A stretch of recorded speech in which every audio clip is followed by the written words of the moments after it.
இரவு உணவு அளித்த தயவு டி ஜிதேஷ் அவர்களும் அவர்களது அன்பு குடும்பமும் அருட்பெருஞ்சோதி ஆண்டவர் அருளால் உடல் நலம், நீலாயுள், நிறை செல்வம், உயர்ப்புகள், மெய்ஞானம் பெற்று அவர்கள் எண்ணிய எண்ணமெல்லாம் செயல்கூட அருட்பெருஞ்சோதி ஆண்டவரை பிரார்த்திக்கின்றோம்.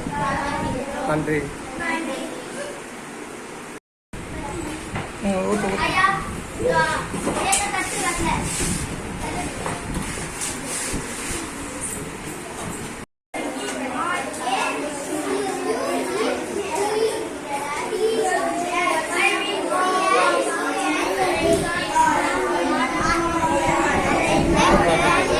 பார்த்து படி.